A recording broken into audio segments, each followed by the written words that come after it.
My name is Andrew Stotts, and I want to welcome you to this Valuation Masterclass Bootcamp presentation. We're going to see a presentation today on the company Delta Electronics out of Taiwan, which also has a business in Thailand, listed in the Thai stock market. It's an interesting story about Delta, and this is a presentation by one of the graduates of the Valuation Masterclass Bootcamp. So why don't we bring her in? All right. You ready to go? Yes.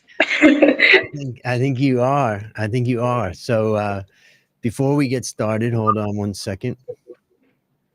Well, we got some cheers here. You got some fan club. Yep. Moman says go, go, go. And Samuel says, we're rooting for you. Team Delta, let's go. And there's Lee. Lee is a former graduate of the Valuation Masterclass and is coming back in the next one, which is exciting. So a lot of good support there. So why don't we do this? I'm going to bring your presentation in right now. And now your presentation is, visible. And so I'm going to leave the stream and then you just get started. Are you ready? Yes. Okay, I'm going to leave the stream now so you can get started now. Hi everyone. Today I'm going to talk about the valuation of Delta.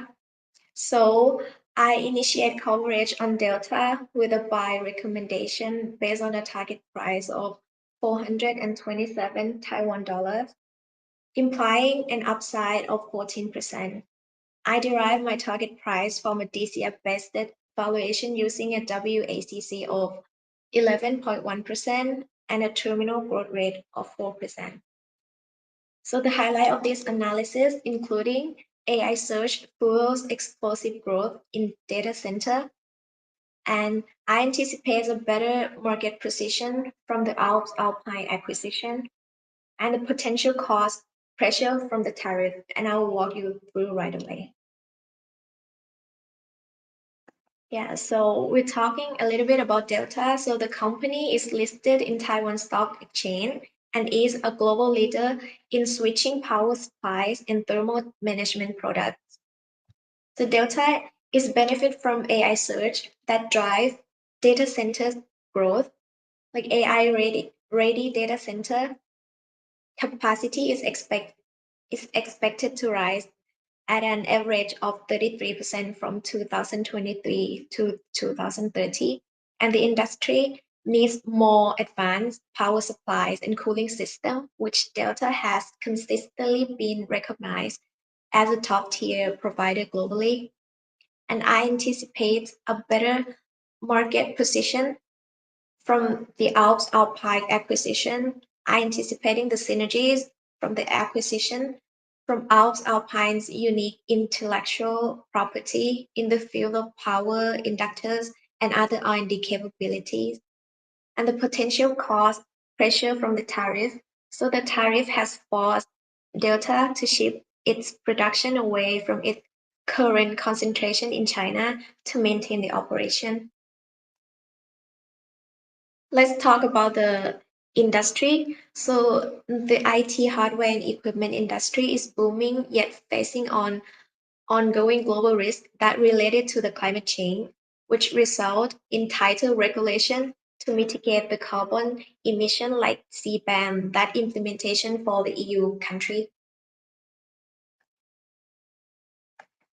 So for the quarterly result, the total revenue increased by 30.3% year on year to 118 billion US dollar, driven by demand for power and heat dissipation products used in artificial intelligence related devices. The company saw a 2.3% year-on-year increase in gross margin and the same growth in the net margin. The 40% increase in gross profit is primarily due to the lower base last year. And the consensus estimates, so all analysts have recommended buy or strong buy, representing a strong upside expectation of Delta's performance. The mean target price is forecasted to significantly up by 20.7%. Revenue growth is expected to jump in 2025 and slow down in 2026 and 2027. The gross margin remains stable across 2024 to 2026, but slightly down in 2027. The EBIT margin and net margin expected to steadily increase across 2024 to 2027.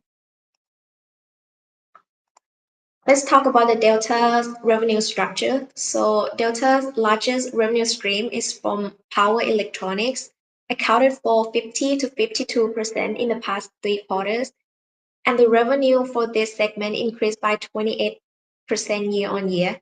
The growth is primarily driven by the increase in AI adoption and data center demand.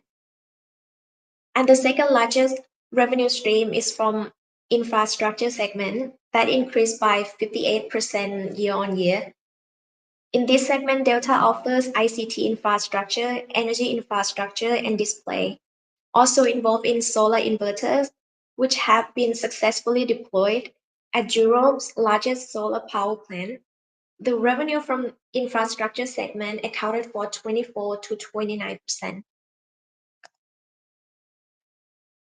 So let's talk about the FVMR. So overall, when compared with 1,050 non-financial companies in Taiwan, Delta present unattractive fundamentals for the fundamental ranked in the top 30% in Taiwan due to strong profitability driven by high return on assets. For the valuation, it ranked below average as multipliers like price to sale, price to earnings, and price to book are all high. This can indicate that the stocks are overvalued. And the momentum compared to the peers, price and fundamental momentum are unfavorable despite an increase in revenue and EPS growth. And for the risk aspect, the beta is also high. And let's talk about the WCB. So the profitable growth ranked slightly above average compared to the 620 large IT companies globally for the last 3 years, but saw some improvement to be ranked third in the past 12 months. The profitability experienced moderate performance for the past 4 years, slightly improved in the past 12 months. The asset efficiency and expense control encounter an average outcome. The ranking is stable across the analyst period. There is a volatility in revenue growth, saw a jump from 7 in 2021 to 4th in the past 12 months, as well as expand direction, which jumped from 8 to 3rd. And for the forecast profit and loss statement, I forecast the revenue grow at a stable rate at 10%, which close to the historical average. And for the forecast liability and equity, as you can see, the increased book value per share is also in line with the increase of retained earnings. And for the cash flow statement, the drop of CapEx expenditure in 2025 is due to the forecast of CapEx spending at a lower rate than the past 3 years, but close to the average of 5 years. And the gross profit margin is increased, as you can see, it increased from 29.2 to 32.4 in 2024. That was driven by the better product mix. And I want to highlight the forecasted effective tax rate, which a little higher as Delta imposed to the Pillar 2 tax scheme. And the result of free cash flow to firm dropped in 2025 despite the increase of EBIT is primarily due to the increased tax rate, as I mentioned before, and the drop in depreciation and amortization, as I forecast the asset useful life to be slightly more than the average. So on the relative valuation, on the forward 2026 PB multiple, Delta looks expensive compared to the tech sector in Taiwan and Asia, but cheap when compared to the world. And I forecast its return on equity to be around 16% in 2026, lower than the sector average in Taiwan, Asia excluding Japan, and globally. This results in Delta trading at a premium relative to Taiwanese and Asian peers based on 2026 PB to ROE multiple, which show that it's slightly overvalued. The company looks cheap when compared to its global peers. And on the forward 2026 PE multiple, Delta trades at a premium to the tech sector in Taiwan and Asia, excluding Japan. Thus, Delta seems very expensive on a PE basis, trading at a PE of 23 times.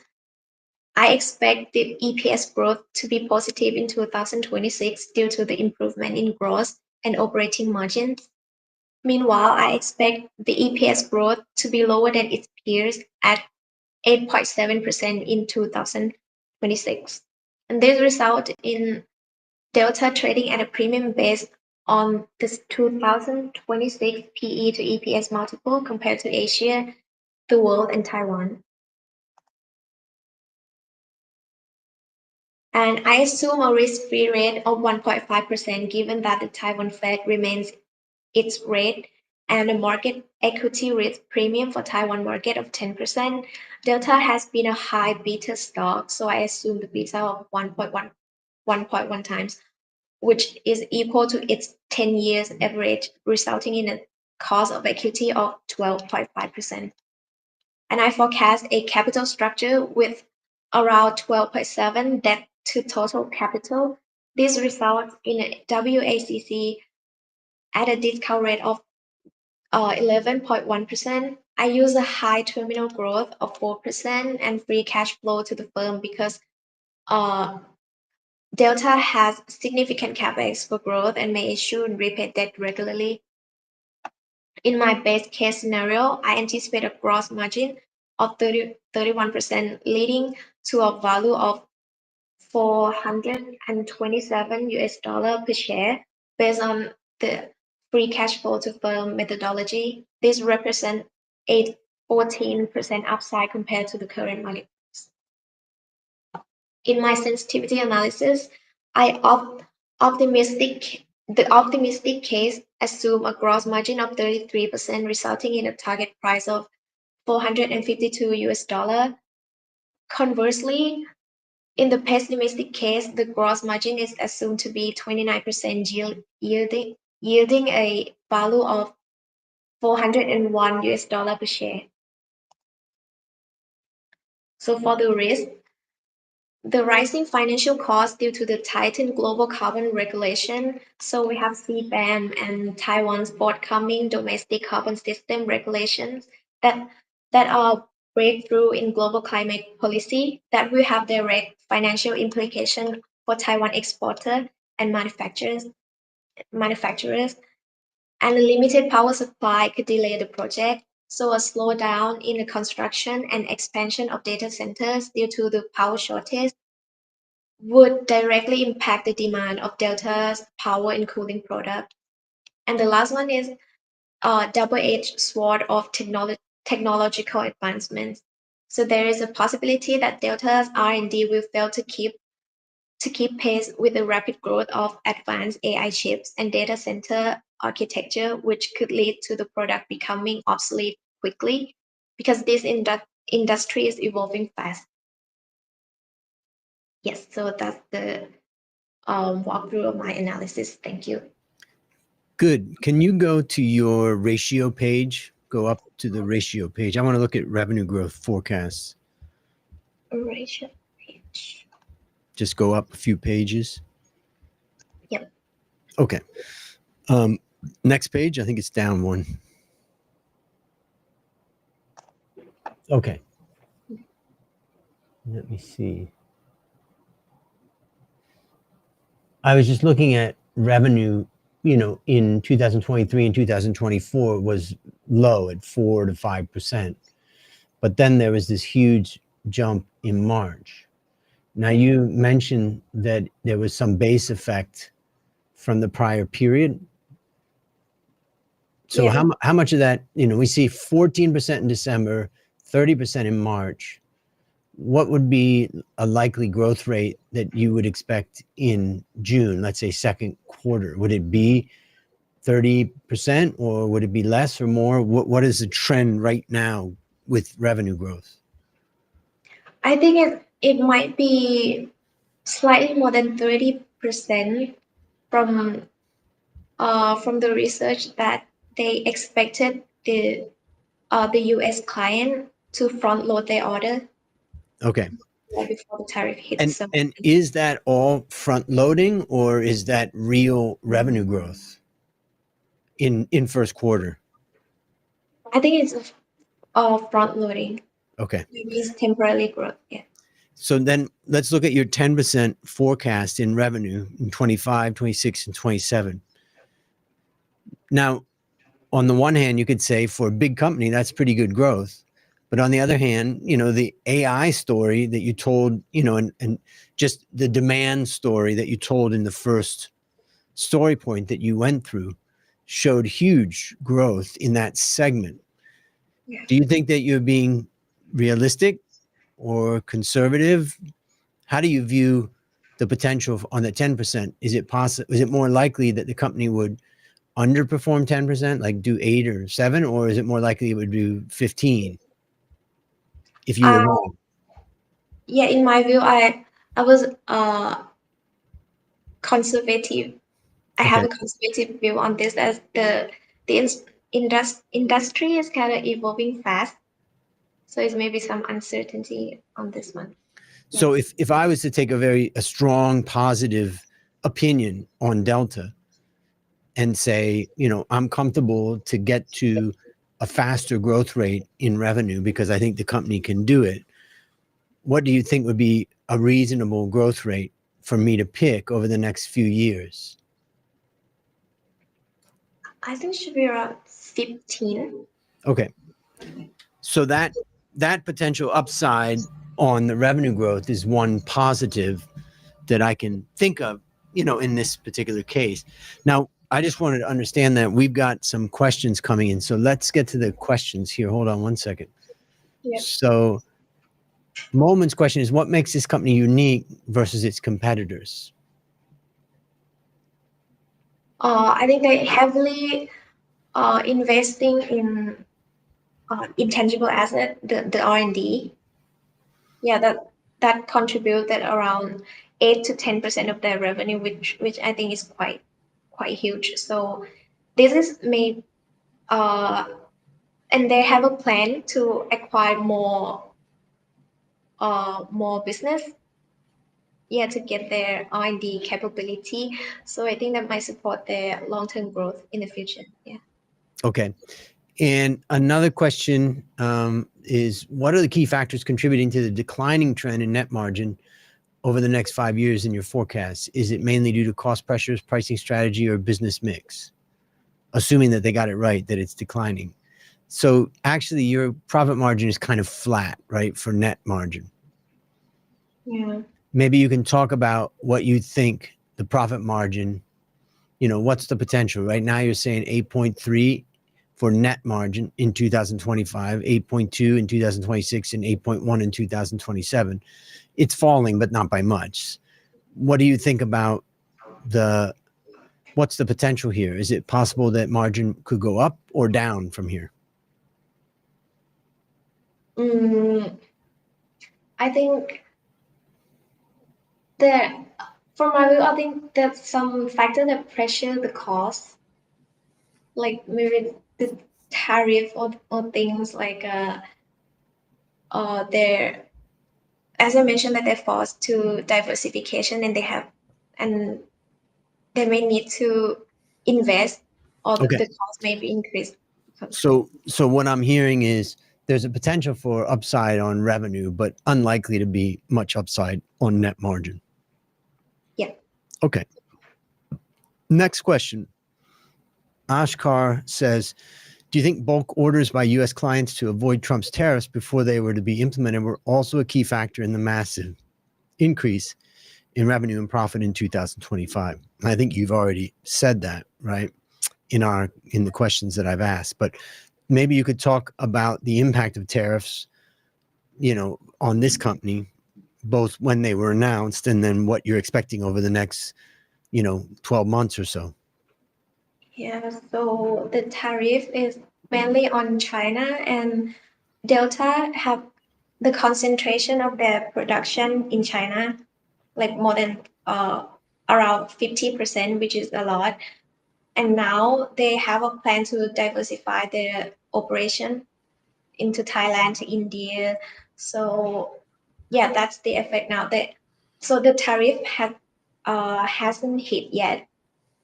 Yeah, but they are plan to and their peers too.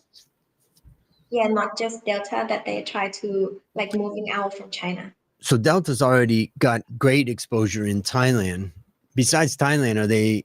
What other countries? Is it's Vietnam and others, or what is their priority? Now their priority is Thailand and India. Okay. Yeah. All right. Okay, let's look at another one.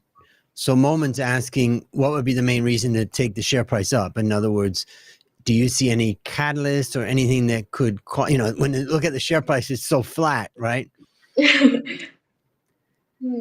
Any thoughts about the share price and what you would expect for an investor? Let's say they bought today at, with a 14% upside.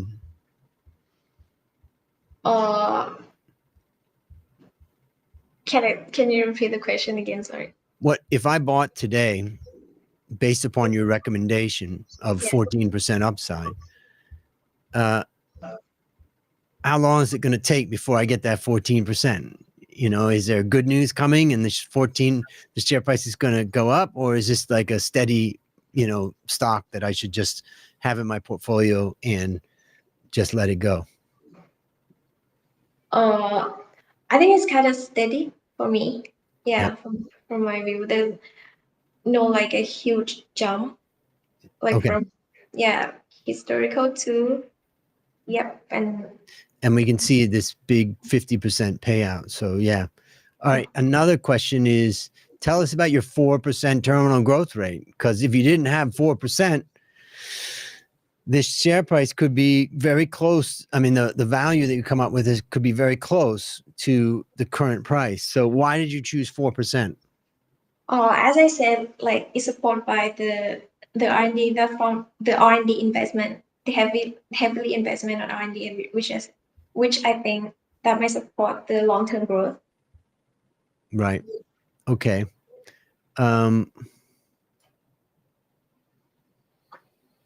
So here's another question, and we can go to your free cash flow statement to look at this. But as you forecast CapEx to be almost double in 2029 from 2024, what's the investment? What are they? Are they investing in other countries or additional production lines? What is their investment you're expecting in the CapEx? Yeah, I think as I mentioned about the diversification of the production, I think they might try to like reduce the production capability in China. Right. Yeah, and then like expand to another country. So that's why the CapEx. Okay, we got a lot of good questions there. So how does it feel to graduate from the Valuation Masterclass Bootcamp? Very good. It's very tough. It's a toughest 6 week. Did you ever think you weren't gonna make it in the 6 weeks? I have a very like low confidence in the middle of the course. Yeah, it's very tough. Yeah, tougher than I thought, but I've learned a lot. Yeah. Actually, one of the comments here says, as you were presenting, the stock is surging with good volume. That's the power of the Valuation Masterclass. This is for learning purposes only, right?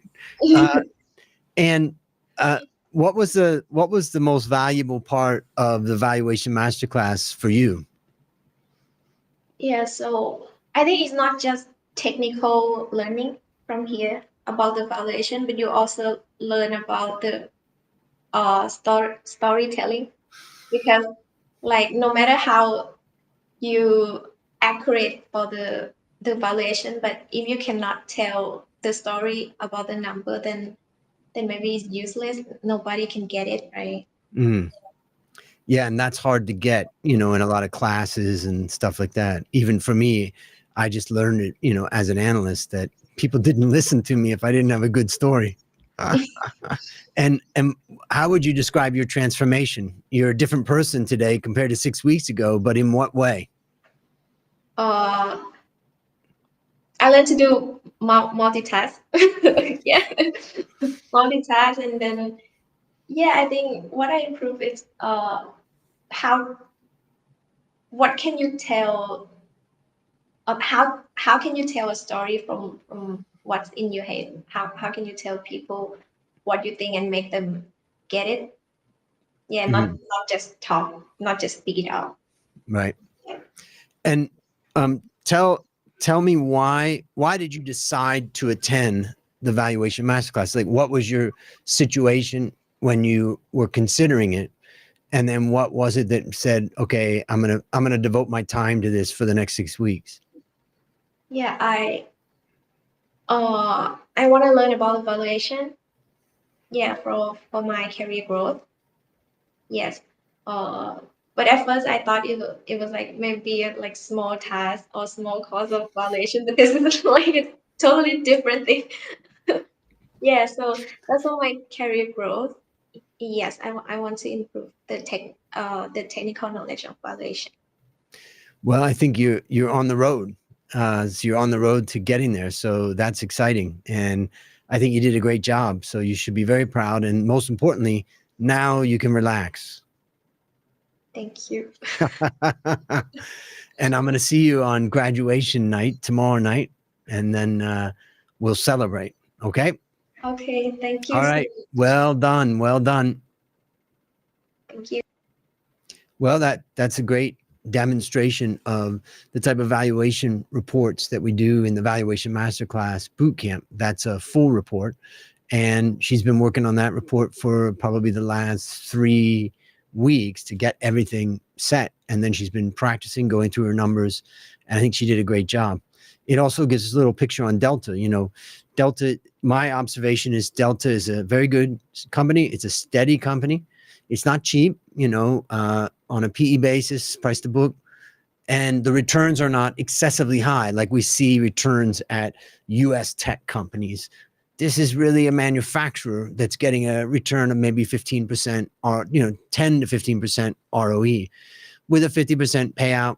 It's a good story. And we saw her valuation had about a 14% upside. So I thought it was interesting. And I would say that Delta could have a place in a portfolio as kind of a steady company in a portfolio. Now, before I go, let me just remind you that if you want to build a competitive advantage in company valuation, join us in the next boot camp. It's just 19 days till we kick off the next boot camp.